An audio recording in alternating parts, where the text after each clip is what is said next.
Hola, ¿cómo les va? Mi nombre es Maximiliano Silveira Roca y quiero hablarles de hechos, actos y negocios jurídicos. Sin más preámbulo, vamos allá. Tenemos que en el planeta Tierra, en este globo terráqueo, acontecen muchos hechos naturales y en algunos de ellos interviene el hombre. Entonces, vamos a distinguir entre hechos naturales y hechos del hombre. No que los hechos del hombre no sean hechos naturales también, pero para diferenciar vamos a hacer esta clasificación. También fuera del planeta existen hechos extraterrestres que algunos de ellos también interesan al derecho, por ejemplo al derecho internacional, y hay alguna convención internacional que regula, entre otras cosas, por ejemplo, la basura espacial que está flotando en las órbitas de la Tierra y que espero yo prontamente sea reciclada, pero no vamos a entrar allí en esta oportunidad, sino que volvemos al planeta Tierra y vamos a ver que dentro de todos los acontecimientos que suscitan en el planeta Tierra, algunos de ellos van a calificarse de hechos jurídicos. ¿Y de qué va a depender esto? De los distintos ordenamientos jurídicos, es decir, de las distintas naciones que existen en la Tierra.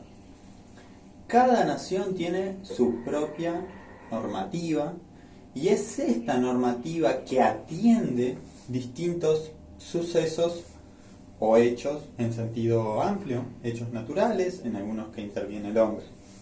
Entonces, aquí nos aproximamos al concepto de hecho jurídico. ¿Qué es un hecho jurídico? Es un hecho de la naturaleza, con o sin intervención del hombre, que importa al derecho de un estado determinado. Por lo tanto, no van a ser los mismos hechos que sean calificados de hechos jurídicos en un estado que en otro. Y a su vez, quizás un mismo hecho jurídico dentro de un estado y dentro de otro es calificado de diferente forma, porque ahora vamos a ingresar dentro de los hechos jurídicos y vamos a ver cómo se organiza en la República Oriental del Uruguay, que es lo que nos interesa. Dentro de la República Oriental, es decir, en el ámbito de aplicación de la norma jurídica uruguaya, esto es, en todo el territorio uruguayo. Para saber cuál es el territorio uruguayo es necesario conocer los límites de la nación, que para ello tenemos distintos tratados internacionales con Argentina, con Brasil, y también el Tratado Internacional de Derecho del Mar, donde nos explica nuestro frente marítimo, que en principio se extiende 200 millas desde la franja costera, pero también desde la línea donde termina el Río de la Plata, que es una línea imaginaria que se extiende desde Punta del Este a Punta Rasa en Argentina. Ya tendremos ocasión de hacer un video sobre límites del Uruguay, que es un tema apasionante, pero hoy nos convoca los hechos jurídicos. Entonces, dentro del territorio uruguayo, que tenemos frontera con Brasil, Argentina y bueno, nuestro frente marítimo a unas 200 millas, ahí en principio es donde aplica la ley uruguaya, y esa ley va a atender hechos que ocurren en el mundo real. Ahora bien, cuando estos hechos del mundo real quedan comprendidos bajo la norma, es decir, estamos dentro de un hecho jurídico, vamos a ver qué es lo que ocurre. Y para esto, sin más preámbulos, vamos a comenzar a ver las distintas especies que existen de hechos jurídicos. Para empezar, vamos a distinguir entre hechos jurídicos donde interviene el hombre y hechos jurídicos sin intervención del hombre. Por ejemplo, si ocurriera un caso de fuerza mayor, por ejemplo un tornado, una inundación, una catástrofe natural, Esto es un hecho natural que interesa al derecho porque de seguro activaría un sinfín de seguros y a su vez es muy probable que algunos contratos donde alguna de las partes tuviera la obligación de entregar a la otra la cosa y si esta cosa pereciera por fuerza mayor, cumpliría su obligación o se extinguiría, mejor dicho, su obligación por fuerza mayor.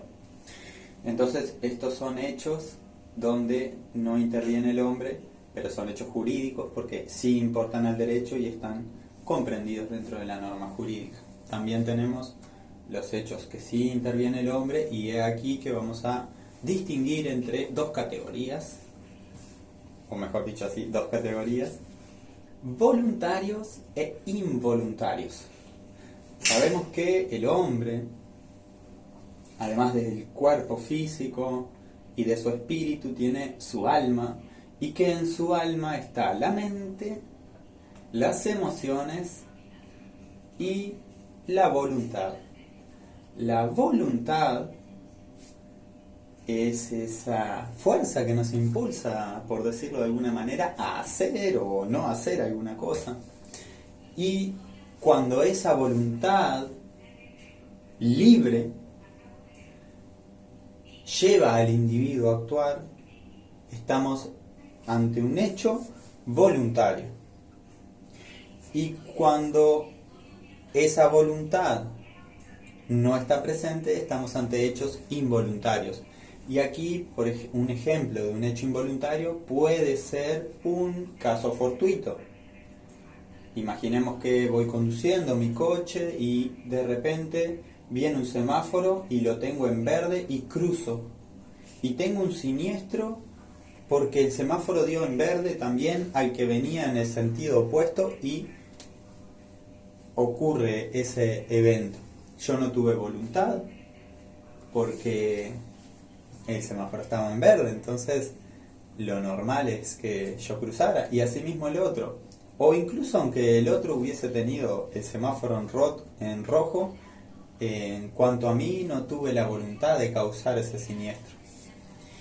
Y estamos ante un hecho involuntario. O por ejemplo en el área de los delitos, si estuviera en un balcón con una persona al lado y se suscita una riña y producto de esa riña uno de los sujetos que está participando es impulsado por el otro y me golpea a mí y yo golpeo a la otra persona y cae del balcón y fallece. En ese caso yo no tuve voluntad, por lo tanto no es un hecho que interese al derecho porque no configuró el tipo delictivo del homicidio. Sí va a interesar la riña y la consecuencia que esa riña produjo, pero bueno. Más o menos vimos algunas hipótesis de hechos involuntarios. Ahora vamos a los hechos voluntarios.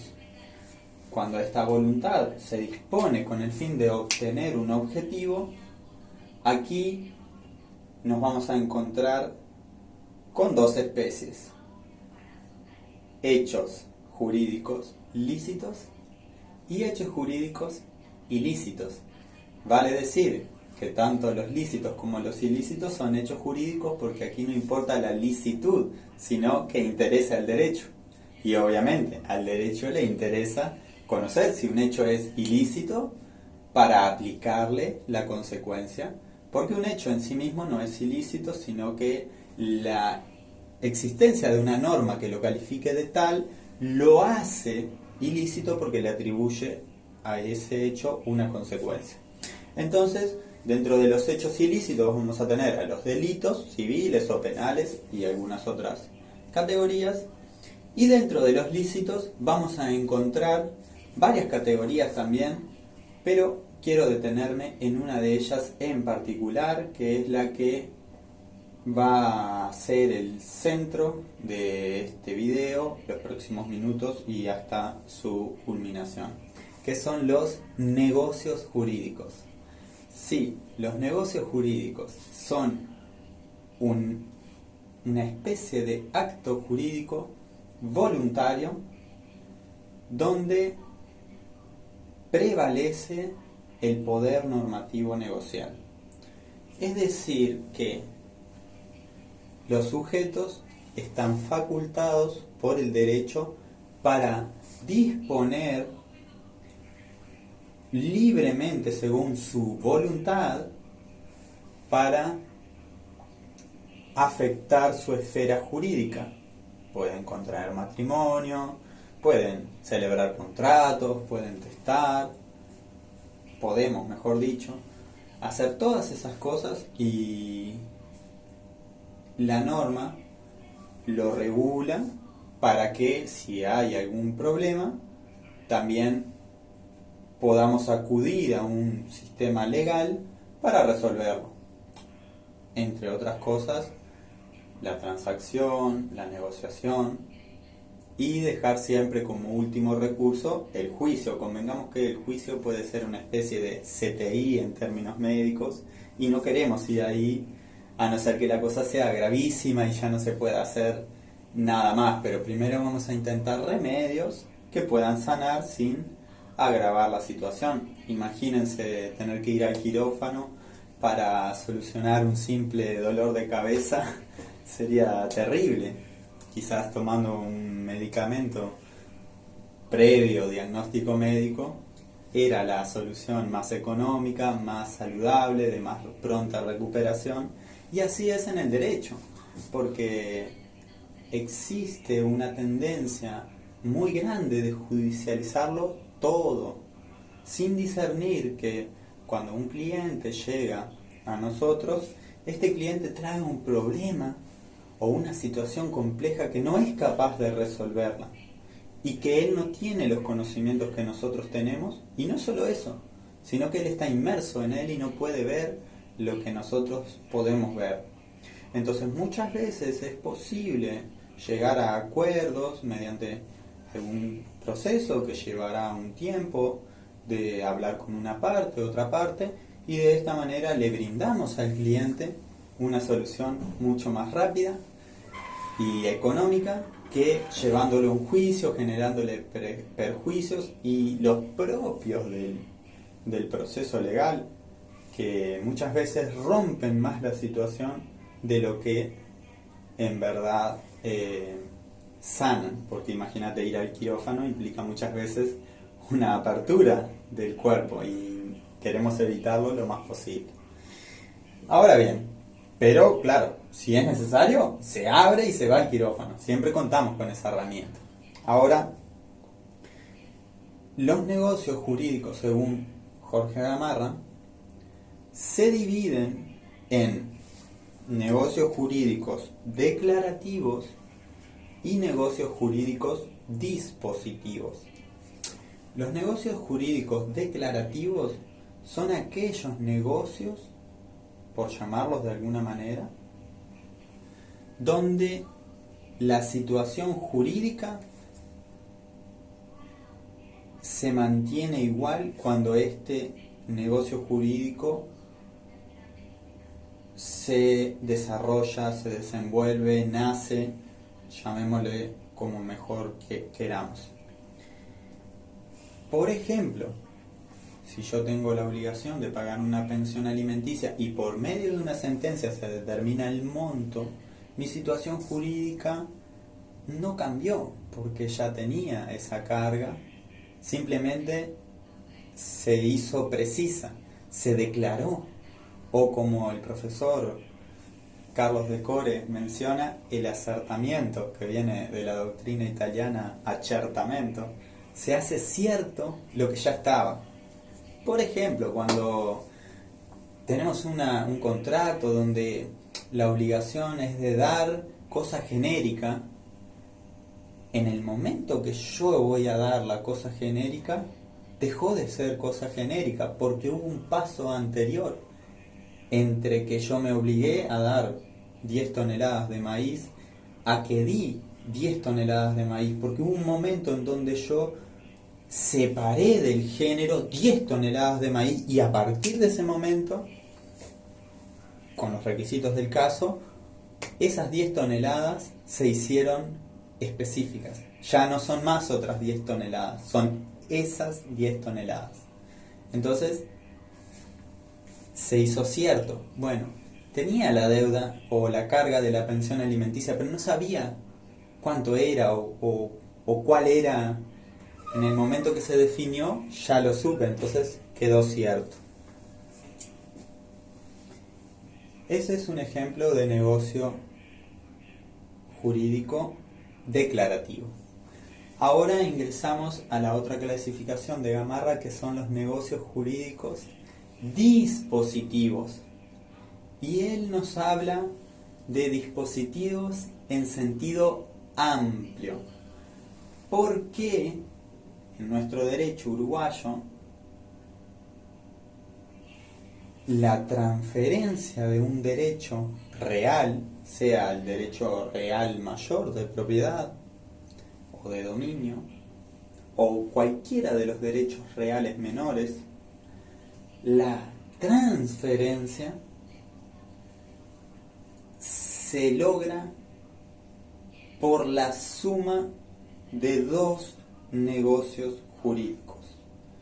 El negocio jurídico que Gamarra llama dispositivo en sentido estricto y el negocio obligacional, o viceversa, negocio obligacional y negocio dispositivo en sentido estricto. ¿Qué son estos? Bueno, negocio obligacional es aquel negocio jurídico cuyo objeto es el nacimiento de una obligación, como los contratos, pero no son los únicos.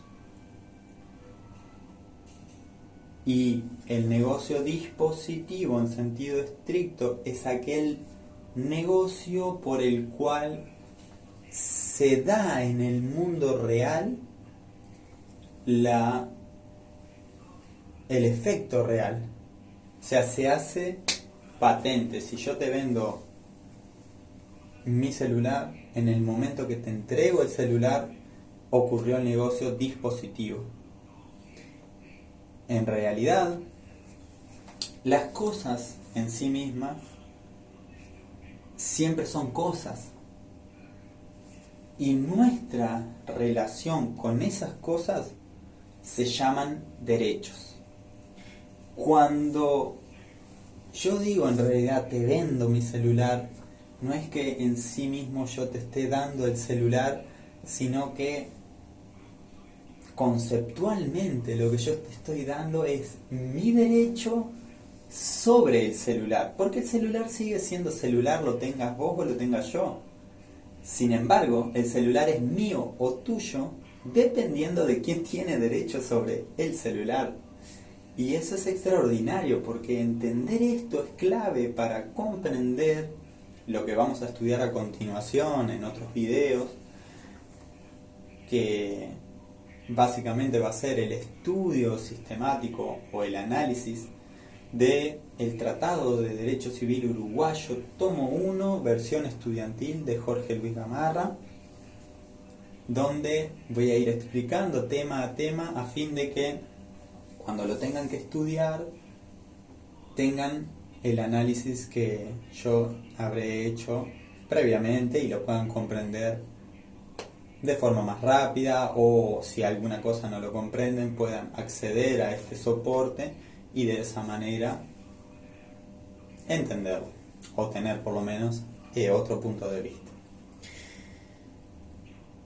Bien, vamos a precisar un poquito más estos dos conceptos. Los negocios dispositivos obligacionales son aquellos que producen una obligación. Y me gusta mucho el término que usa Gamarra de distinguir dos especies de negocios obligacionales: los negocios capaces de producir el efecto real y los negocios incapaces de producir el efecto real. Con otras palabras, pero en esencia es lo mismo. Los negocios jurídicos obligacionales capaces de producir el efecto real son todos aquellos negocios obligacionales que producen la obligación de transferir el dominio. Nunca el negocio obligacional en sí mismo transfiere el dominio, porque como vimos se requiere de la justa posición, de la fusión, de la superposición o la unión de ambos negocios jurídicos para que ocurra el traspaso del dominio del derecho real que se trate.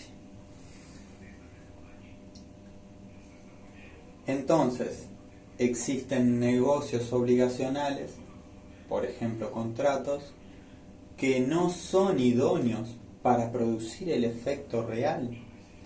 Por ejemplo, el contrato de arrendamiento es un contrato y a su vez hay un modo, porque yo entrego el bien que voy a arrendar, o en todo caso permito que ingresen si se trata de un bien inmueble. Sin embargo, por causa de que el título no es hábil para producir el efecto real, que es dar a otro el derecho sobre ese bien, entonces no hay una transferencia de dominio ni hay un efecto real. Sin embargo, el contrato de compra-venta sí es título hábil para transferir el dominio. Y aquí, si yo tengo en lugar de un contrato de arrendamiento un contrato de compra-venta y le sumo el modo tradición, vale decir, le sumo el negocio dispositivo en sentido estricto, entre paréntesis, modo, tradición, cierro paréntesis, bueno, estaba bien entre paréntesis. Ahí ocurre el efecto real. ¿Qué quiere decir esto? Que ahora yo ya no soy más el propietario, yo ya no soy más quien tiene el derecho real sobre ese bien. Y esto luego se empieza a complejizar un poquito más, porque tenemos que yo puedo dar un usufructo de un bien, por ejemplo de mi casa. Puedo vender el usufructo por los años de vida que me queden, o por 10 años, o un plazo cualquiera. Y ahí es un desmembramiento del dominio o la constitución de un derecho real menor. Y mi derecho real mayor se desmembra, como si fuera un puzzle, se quitan piezas y pasa a estar incompleto, porque se saca el usufructo, el uso y el goce de esa casa, por ejemplo, y yo me quedo solamente con la nuda propiedad. Entonces, imaginémoslos como un puzzle, donde tenemos todos los derechos menores, cada pieza del puzzle, y que todos juntos forman el derecho real mayor de propiedad. Cuando hay un desmembramiento de dominio que habla la doctrina, es sacar una pieza del puzzle y vamos a tener en juego en la escena jurídica los distintos derechos reales menores. Volviendo en este razonamiento, si yo tengo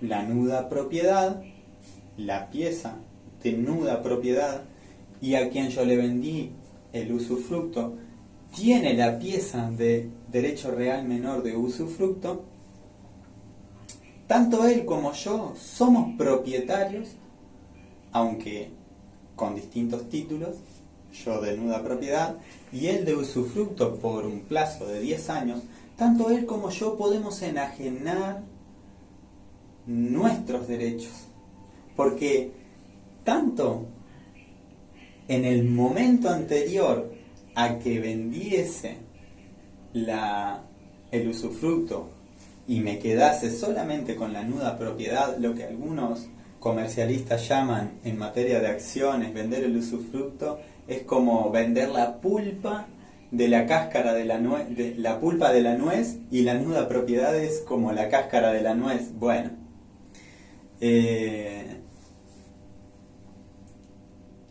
desde el momento antes de yo hacer el negocio de compraventa o de constitución de usufructo, a el momento posterior, el bien sigue siendo el mismo, o la nuez sigue estando completa, aunque él es dueño de la pulpa de la nuez por el plazo del usufructo, y yo soy dueño de la cáscara de la nuez. Entonces yo puedo vender esa nuda propiedad que tiene un usufructo de 5 años y me van a pagar conforme al precio que eso valga en el mercado o que pueda convenir, porque como se explica también por Gamarra, en el contrato de compra-venta hay un conflicto de intereses. Yo quiero obtener el mayor precio y el otro quiere comprar al menor precio. Entonces, bueno, si el valor de mercado es 100 y a mí me quieren pagar 1.000.000, yo no voy a ser tan tonto de decir que no. Le voy a decir, sí, te lo vendo por 1.000.000, siempre y cuando para mí eso, a pesar de que en el mercado vale 100 pesos, para mí valga menos de 1.000.000, porque si para mí, aunque en el mercado vale 100 pesos, esa cosa tiene un valor mayor de 1.000.000, yo no lo voy a vender por 1.000.000, es sentido común.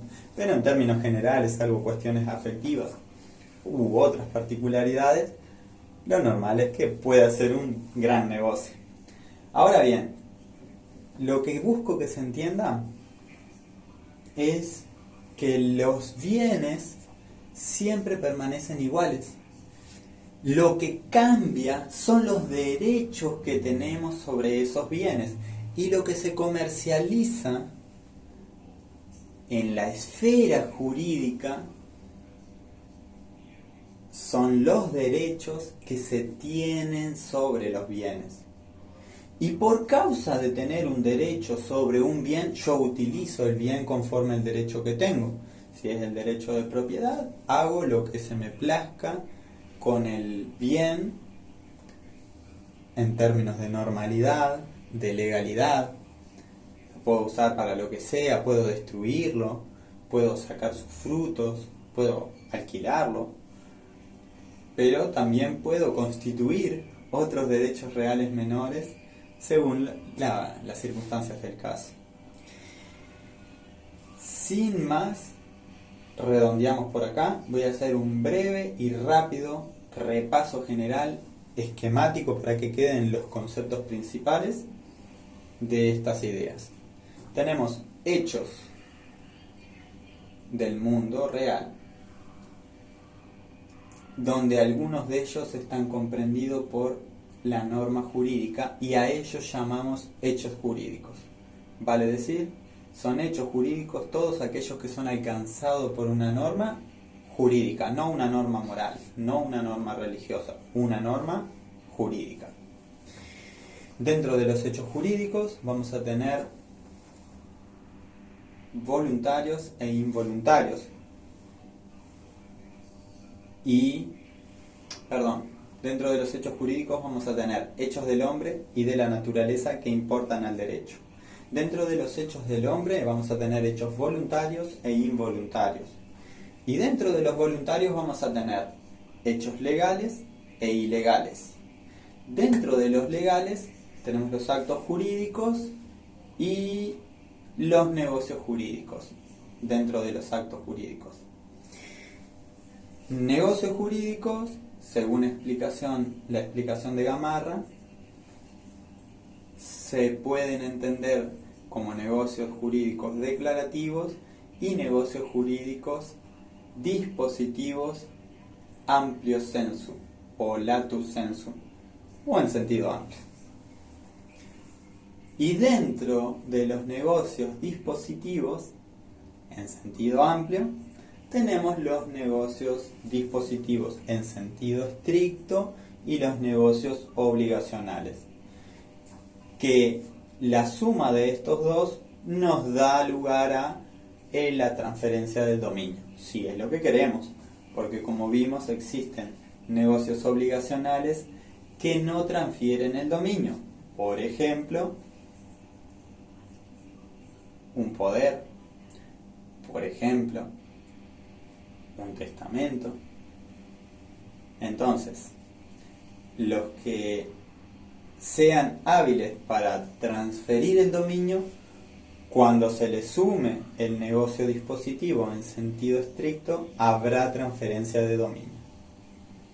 Esto ha sido todo, espero haber sido claro, que este video les sea de mucha utilidad para entender los principios básicos de la profesión de abogacía y notariado. Porque los abogados y los escribanos resolvemos o trabajamos con hechos jurídicos. Si llega un cliente a nosotros que se peleó con su novia, decidieron separarse, mejor dicho, con su novia, y quieren separarse los bienes, eso no está regulado por la norma.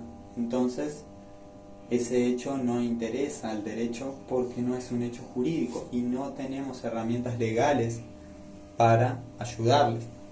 Simplemente le podemos decir que eso no está regulado por el derecho, que pueden ponerse de acuerdo y lo que haya comprado cada uno resolvérselo o darles alguna idea. Siempre está muy bien escuchar a los clientes, porque aunque el hecho no sea jurídico y no vayamos a trabajar directamente en él, le podemos dar algún consejo práctico para que ellos resuelvan ese problema en el cual están inmersos y no saben resolverlo.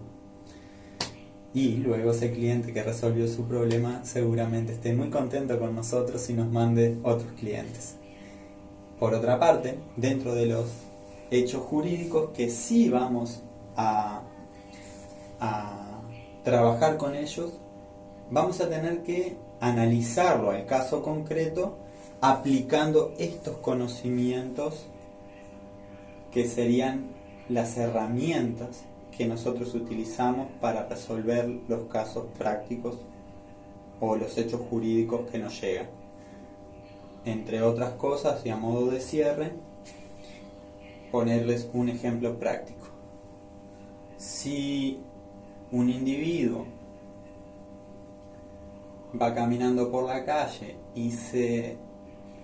y hurta una manzana de un puesto de frutas, es probable que ese hecho, aunque en los hechos constituye lo que se llama ATAC en materia penal, acción típica, antijurídica y culpable, por causa de que no existe un daño al bien jurídico tutelado, que es la propiedad privada, lo suficientemente considerable,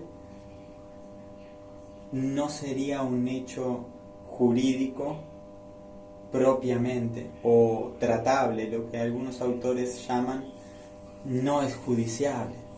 Entonces, en ese caso, habrá nacido simplemente la obligación natural y no se podrá exigir su cumplimiento por el poder coercitivo del Estado. Sin embargo, quizás el mismo supuesto, pero ahora este sujeto no hurtó la manzana de un puesto de frutas, sino que se la quitó a una señora que tenía 3 hijos y que ese era el único alimento que tenía. Y en ese caso, el daño al bien jurídico es muy distinto. Y en ese caso sí es un hecho jurídico tutelado por la norma jurídica. Por eso las reglas o los conceptos doctrinarios no son útiles como herramientas, no como soluciones. Las soluciones las damos nosotros en el caso concreto que nos llegan, utilizando las herramientas que tenemos. Y es mi anhelo que este video para ustedes sea una herramienta útil que les permita resolver muchos casos. Les mando un fuerte abrazo y bueno, gracias al Señor por este video. Chao.